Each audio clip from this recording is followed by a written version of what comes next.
بسم اللہ الرحمن الرحیم وصلی اللہ تعالی علی خیر خلقہ ونور عرشہ وزینت فرشہ سیدنا و مولانا محمد و آلہ وصحبہ وبارک وسلم وصلی علیہ۔ پروگرام رمضان کی برکت رمضان میں ایک بار پھر آپ کو خوش آمدید کہتے ہیں۔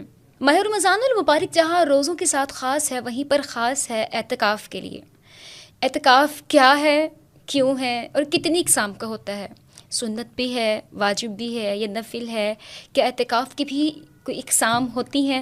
اور پھر اس کے ساتھ ساتھ ایک معتکف کی اللہ رب العزت کی نگاہ میں قدر، قیمت، اہمیت کیا ہے؟ ایک معتکف جب اللہ رب العزت کی بارگاہ میں سب دنیا چھوڑ چھاڑ کر حاضر ہوتا ہے تو پھر رب کے پاس جب رب کا بندہ آ جائے تو پھر اس کے ساتھ اس کا معاملہ، اس کی شان، اس کی قدر رب کس طرح سے فرماتا ہے، اس کو کس حد کتنے انعامات سے رب نوازتا ہے، یہ جانیں گے کہ اعتکاف کی برکتیں کتنی حاصل ہوتی ہیں، اور ساتھ ساتھ کہ اعتکاف میں اگر بیٹھنا ہے تو اعتکاف کے شرعی احکامات کیا ہونے چاہیے۔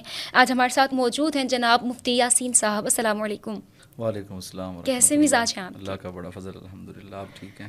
سر ماشاء اللہ سے بہت سارے لوگ تو ویسے ماہ رمضان کے آغاز میں 1 مہینے کے اعتکاف کے لیے بیٹھ جاتے ہیں، اور ہماری کثیر تعداد ہے جو 20 رمضان المبارک کو بیٹھتی ہے اور 10 دن کا جو اعتکاف ہے وہ کیا جاتا ہے۔ تو مہینے کا، 10 دن کا یا 3 دن کا، اس کی شرعی حیثیت مطلب سنت ہے، واجب ہے یا نفل ہے، کیا ہے؟ بسم اللہ الرحمن الرحیم۔ اس بات کو سمجھنے سے پہلے ایک اور بنیادی بات سمجھنی ضروری ہے کہ رمضان المبارک میں کچھ ایسی عبادات ہیں جو صرف رمضان کے ساتھ خاص ہیں۔ بے شک۔ مثلا روزہ ہے فرضی، یہ رمضان کے ساتھ خاص ہے۔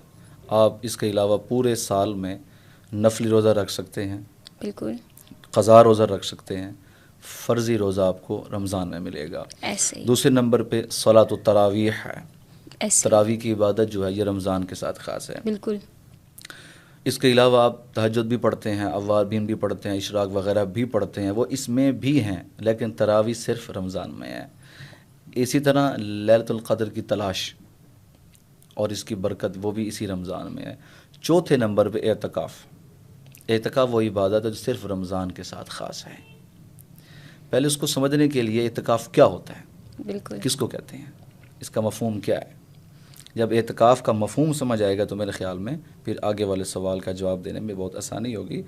اعتکاف جو ہے یہ قرآن کریم میں یہ لفظ عقوف سے نکلا ہوا ہے، اور یہ قرآن کریم میں کثرت کے ساتھ استعمال، عاکف کا لفظ بھی استعمال ہوا ہے، عاکفین کا لفظ بھی استعمال ہوا ہے، اور اصل میں اعتکاف کا معنی جو ہے وہ اقبال الشیء، کسی چیز کی طرف متوجہ ہو جانا، یہ اس کا لغوی معنی ہے۔ اور اصطلاحی معنی کے اعتبار سے آپ یوں سمجھیں کہ اپنے آپ کو کسی جگہ پہ مقید کرنا بقربت اللہ، برضا اللہ، اللہ کی رضا کے لیے، مرد کے لیے مسجد میں اور عورت کے لیے مسجد بیت میں وہاں بیٹھ جانا اور اپنے آپ کو کنورٹ کر دینا، اور اسلام کے لیے بیٹھنا، نہ دین کے لیے بیٹھ جانا، اس کو اعتکاف کہتے ہیں۔ اور یہ عام چیز نہیں ہے، بہت بڑی اعلیٰ چیز ہے۔ بے شک، یاد الہی میں انہماک کی بہت اعلیٰ مثال یہی ہے، اور یہ شروع سے چلا آ رہا ہے، اور یہ اسلام کو مطلوب بھی ہے۔ اللہ کے نبی صلی اللہ تعالی علیہ وآلہ وسلم نے خود کئی نبی علیہ السلام نے اعتکاف کی نیت کے علاوہ بھی نبی علیہ السلام گوشہ نشینی اختیار فرمایا کرتے تھے، بالکل، گوشہ نشینی اختیار فرمایا کرتے تھے۔ بلکہ ایک بزرگ کے بارے میں بڑی پیاری بات علماء لکھتے ہیں کہ ایک بزرگ سے کہا گیا کہ آپ ہر وقت گوشہ نشین رہتے ہیں، آپ کو ڈر نہیں لگتا، آپ کو وحشت نہیں ہوتی کہ اکیلے؟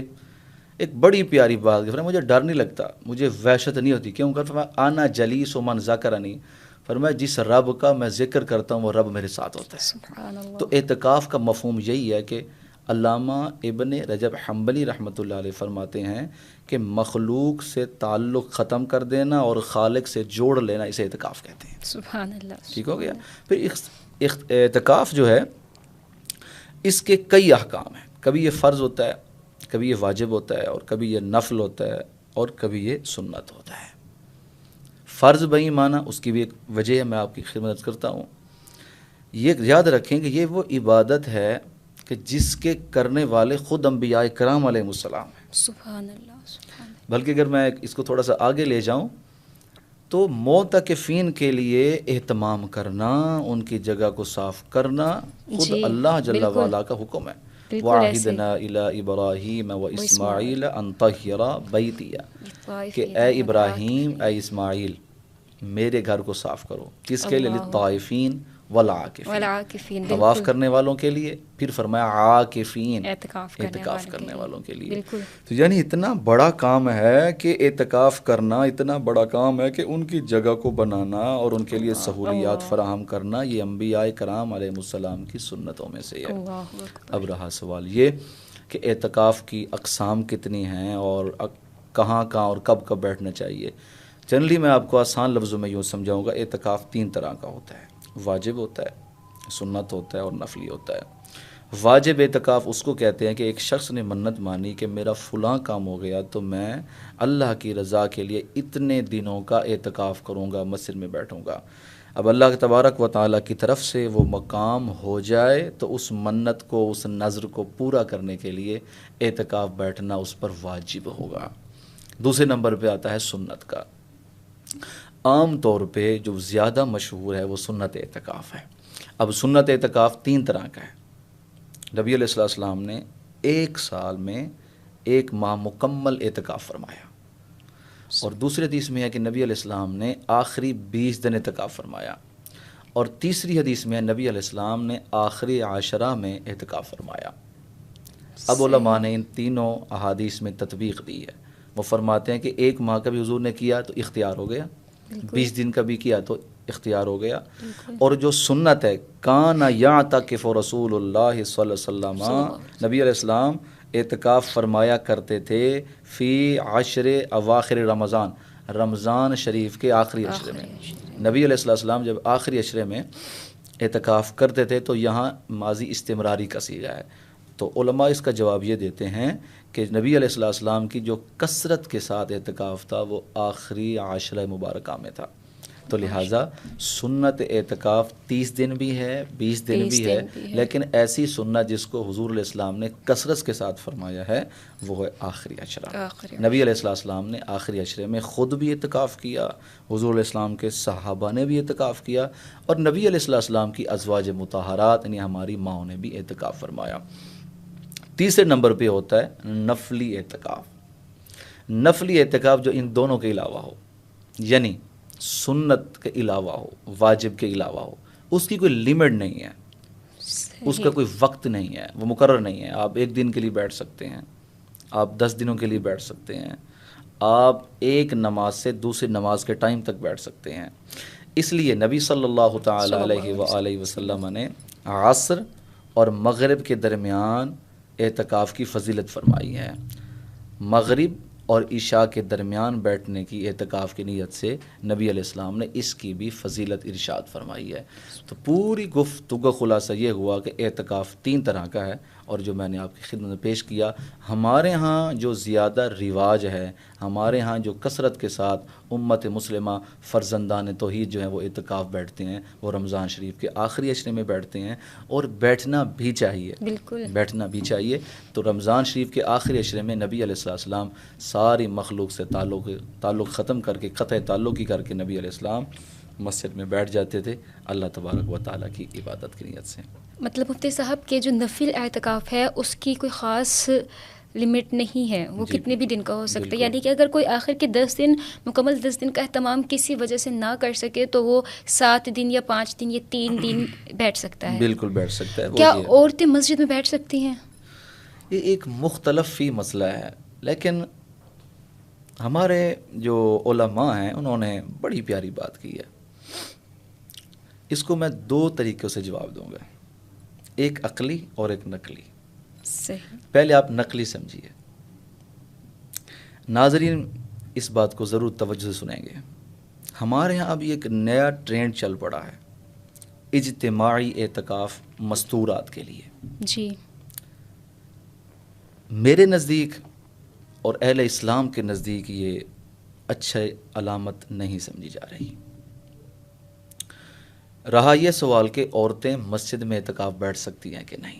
دیکھیں نبی پاک صلی اللہ تعالی علیہ وآلہ وسلم اور نبی علیہ السلام کے خلفاء راشدین اور آج تک امت مسلمہ کے متقدمین اور متأخرین فقہاء ائمہ اجلہ ائمہ کا نظریہ ہے کہ عورتیں مسجد میں اعتکاف نہیں بیٹھ سکتی.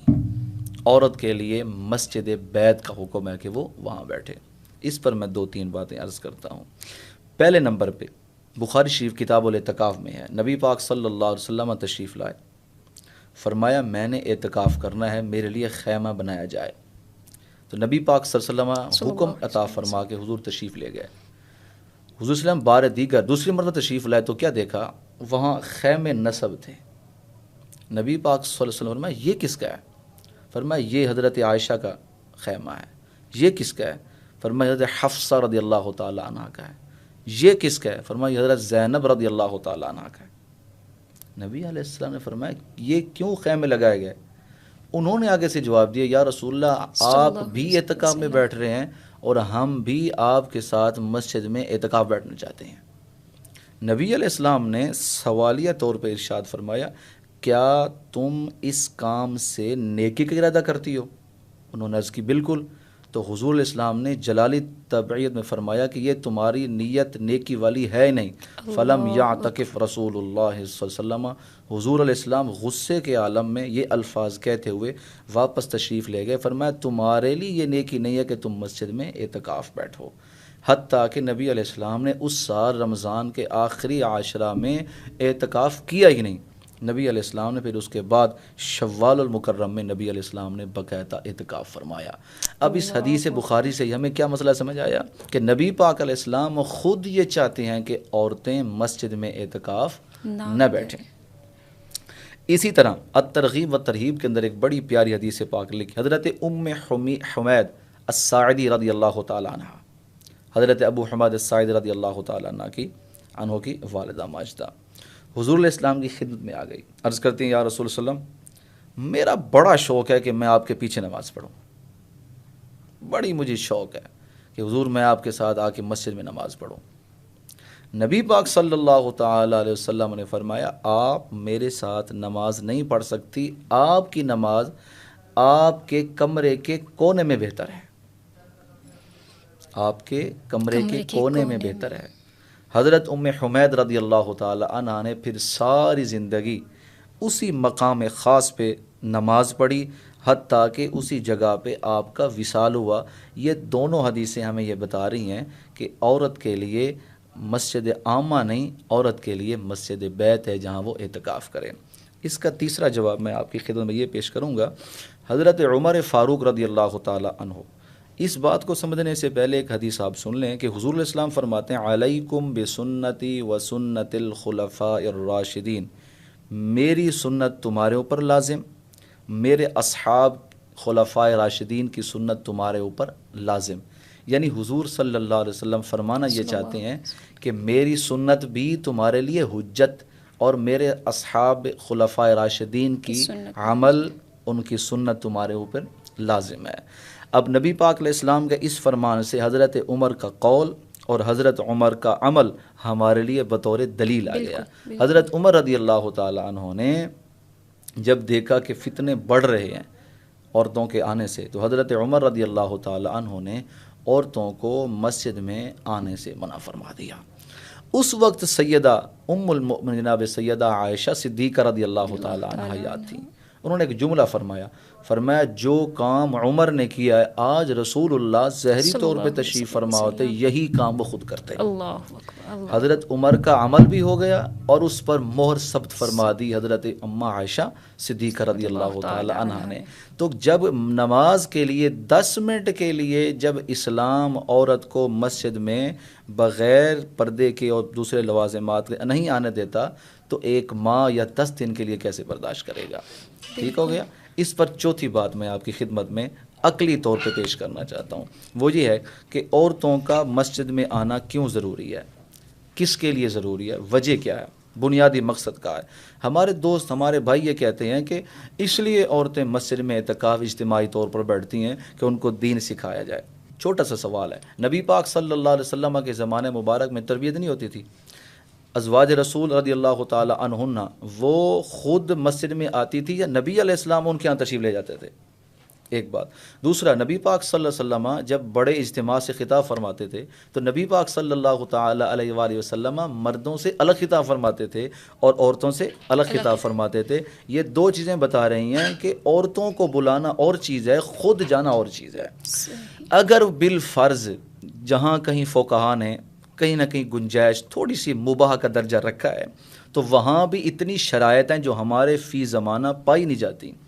وہ فرماتے ہیں کہ اجتماعی اعتکاف کی 2-4 صورتیں وہ بھی جواز کی، لیکن افضلیت یہ نہیں ہے. جی جی اینڈ بالکل. پہ جا کے علامہ حسکفی رحمۃ اللہ علیہ صاحب المبسوط بھی ارشاد فرماتے ہیں، اور صاحب در مختار بھی علامہ ابن عابدین شامی رحمۃ اللہ ہمارے فقہا فرماتے ہیں.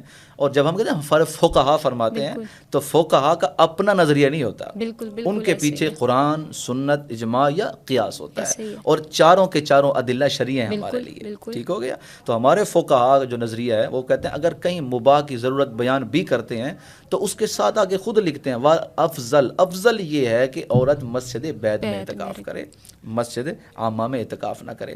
اس کے لیے بھی کافی شرائط ہیں، وہ شرائط پائی نہیں جاتی.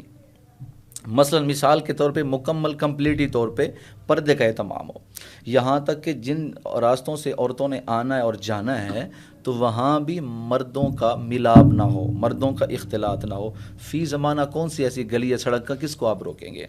تو لہٰذا ایسی چیز جو دین کے نام پہ ہمارے لیے قابل مذمت ہو اس کو مذمت ہی رکھنا چاہیے. ہم نے دیکھا ہے کہ مساجد میں اور مدارس میں اور خانقاہوں میں جب سے عورتوں کی اندراجی ہوئی ہے تو مدارس اور مساجد اور خانقاہوں میں نظام دائیں بائیں ہو گیا ہے. ٹھیک ہو گیا. اگر مسجد میں عورتوں نے آنا شروع ہی کر دیا تو نتیجہ اس کے پردے کا کون نظام کرے گا؟ ٹھیک ہے. راستے کتنے بنائیں گے؟ جہاں جس راستے بھی جائیں گے تو وہاں مردوں کا اختلاط ہوگا. وہاں ایک بڑی پیاری بات کی ہے اپنا غالباً علامہ حسکفی رحمۃ اللہ علیہ نے، وہ بڑی پیاری بات کرتے ہیں.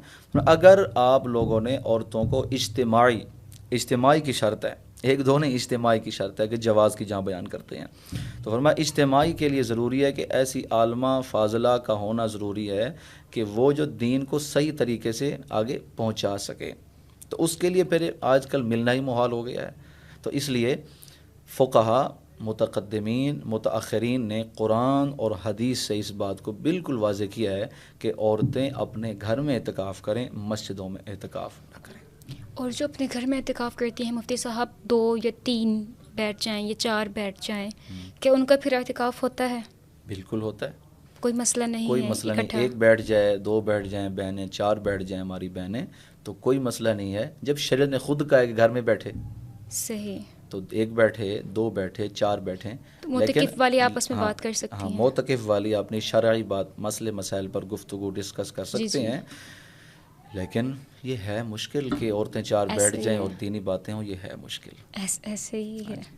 اور اگر معتکف نے کسی غیر معتکف سے، کیونکہ ہم نے سنا تھا ایک مرتبہ کہ جو معتکف ہے وہ غیر معتکف اس کی آواز بھی نہ سنے، غیر معتکف. اور گھر میں جب ہوتے ہیں اور اگر 2 یا 3 یا 4 بیٹھے ہوئے ہوں، اگر ان میں سے کوئی ایک نے باقی ان کو سمجھانا ہے یا کرنا ہے اس حوالے سے، تو پھر تو وہ آواز کیسے یہ ہے کہ وہ غیر معتکف کو بالکل بھی آواز نہ آئے؟ نہیں ہے. جہاں یہ مسائل بیان کیے جاتے ہیں وہاں احتیاط کا پہلو ہوتا ہے. صحیح. معتکف غیر معتکف سے کلام کر سکتا ہے، معتکف غیر معتکف سے بات چیت کر سکتا ہے، معتکف غیر معتکف کے ساتھ بیع بھی کر سکتا ہے، مرد صحیح. تجارت بھی کر سکتا ہے. معتکف غیر معتکف کے ساتھ اپنے اعضاء اور اپنے جسم کے کسی حصے کو چھو بھی سکتا ہے. اس کی دلیل ہے نبی پاک صلی اللہ تعالی علیہ وسلم ام المؤمنین جناب سیدہ عائشہ صدیقہ رضی اللہ تعالیٰ عنہ فرماتی ہیں نبی علیہ السلام اعتکاف میں تھے مسجد میں اور میں مسجد کے باہر تھی. نبی علیہ السلام نے سر مبارک کو دھونا تھا تو نبی علیہ السلام نے خود مسجد میں رہے اور اپنے سر مبارک کو کھڑکی سے باہر کیا. نبی علیہ السلام کا سر مبارک میں نے خود دھویا. یہ دلیل ہے اس بات کی.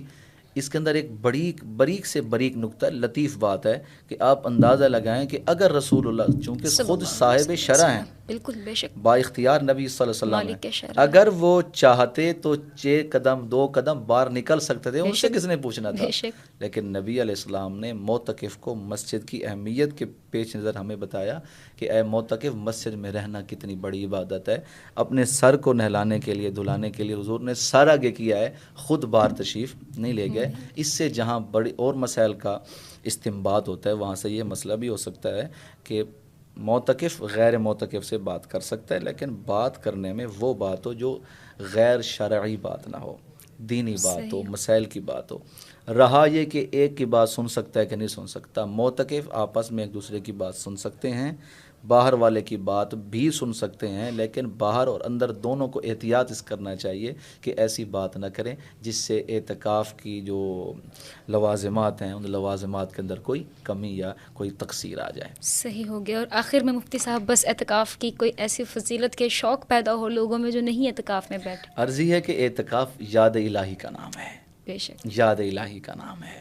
نبی پاک صلی اللہ علیہ وسلم ارشاد فرماتے ہیں، حضرت امام حسین رضی اللہ تعالیٰ عنہ اس حدیث کے راوی ہیں، نبی علیہ السلام فرما جس نے اللہ کی رضا کے لیے رمضان المبارک کے آخری 10 دنوں میں اعتکاف کیا ایمانا و احتسابا، ایمان کے ساتھ اور اللہ کی رضا کے لیے احتساب کی نیت سے، تو حضور فرماتے ہیں اس نے ایسے کیا جیسے اس کو اللہ پاک نے 2 حج کا ثواب بھی عطا فرمائے گا، 2 عمروں کا بھی ثواب عطا فرمائے گا۔ تو 10 دن بیٹھا تو 2 حجوں کا ثواب مل گیا، 2 عمروں کا ثواب مل گیا۔ آپ یقین کریں اگر یہاں للہ، رضا للہ کے لیے، خلوص نیت کے لیے، ریاکاری نہ ہو، دکھاوا نہ ہو، بندہ 10 دن مسجد میں بیٹھ جائے نا، اللہ کی قسم ہے وہاں لاکھوں روپے لگانے سے زیادہ بہتر ہے۔ اس کا یقین نہیں ہے، یہاں نبی علیہ السلام نے مہر لگا دی ہے، ٹھیک ہے، وہاں یقین نہیں ہے، بالکل پیسے کی پاک کا پتہ نہیں ہے، بالکل، اور مناسک حج کا کمی کوتاہی کا ہے، کہیں دم لازم آیا ہو تو دم نہ دیا ہو، کہیں مناسک پہ کوئی دائیں بائیں کچھ ہو گیا، اس طرح عمرہ ہے، صفا و مروہ ہے، اور دیگر معاملات کے اندر کہیں کمی نہ کوتاہی رہ جاتی ہے۔ تو یہ وہ چیز ہے کہ نبی علیہ السلام نے فرمایا کہ 2 حجوں کا اور 2 عمروں کا ثواب ہوگا، تو کتنی خوب بات ہے، بندہ بیٹھا 10 دن، اللہ نے اتنا کرم فرما دیا ہے۔ سبحان اللہ سبحان اللہ، بالکل بے شک ایسا ہی ہے، اعتکاف کی اپنی بڑی برکتیں ہیں، اور پھر شرعی احکامات بھی بہت اچھے سے پتہ چل گئے، بالخصوص اجتماعی طور پر، اور خواتین کے اعتکاف کے حوالے سے، وہ خواتین جو مسجد میں بیٹھتی ہیں یا پھر اجتماعی طور پر بیٹھنا پسند کرتی ہیں، جب اللہ کی رضا کے لیے خلوت اختیار کرنی ہے تو بس پھر کوشش ہو کہ مطلب پھر اپنے رب کے حضور حاضر ہو تو پھر خلوت میں ہی حاضر ہو، جلوت میں تو ہوتا ہی ہوتا ہے، بہت سارے مواقع آتے ہیں۔ اور پھر اس کے ساتھ ساتھ اعتکاف میں جب ایک بندہ آتا ہے تو میری فیلنگ ہے، مجھے ایسا محسوس ہوتا ہے کہ ایسے جیسے بندہ ایک بادشاہ کے دربار میں ایک ضد کر کے بیٹھ جاتا ہے نا کہ اب نہیں جانا، اب جب تو عطا کرنے پر قادر ہے، تیرا سمندر رحمت کا اس قدر وسیع ہے، تو بھلا میں خالی جاتا کیسے سجتا ہوں تیری بارگاہ سے، وہ بھی یعنی بندہ اپنے رب کے پاس جب ایسے بیٹھ جائے، کیسے ممکن ہے کہ مالک کے کل کائنات آپ کو خالی ہاتھ لوٹا دے، پھر وہ آپ کی کوئی بھی کسی بھی قسم کی وہ حاجت ہو، اور پھر سب سے بڑی حاجت تو یہی ہو کہ بندہ رب سے رب کو ہی مانگے، جب مانگنے کا وقت ہے تو پھر مصطفیٰ کریم علیہ الصلوۃ والسلام کی غلامی اور حضور کا عشق ہی مانگے، جو مانگنے کی چیز ہے۔ اللہ رب العزت ہمیں توفیق دے، اور ہم میں سے بہت سارے لوگ جو بیٹھ سکتے ہیں، جن کے لیے کوئی اور مسئلے مسائل نہیں ہیں، وقت نکل سکتا ہے، کوشش کریں وقت نکال لیں اپنے رب کے لیے، اپنی آخرت کے لیے، اپنے لیے، اپنے نامہ اعمال کے لیے، ان 10 دن کے اعتکاف کا اہتمام کر لیں، اور پھر کریں تو جو بیٹھیں وہ ہمیں بھی اپنے دعاؤں میں یاد رکھیے گا۔ سر آپ کا بھی بہت بہت شکریہ، اتنی قیمتی باتیں آپ نے ہمیں بتائیں۔ انشاءاللہ عز و جل ایک بار پھر ملاقات ہوگی آپ سے، تب تک کے لیے اللہ حافظ۔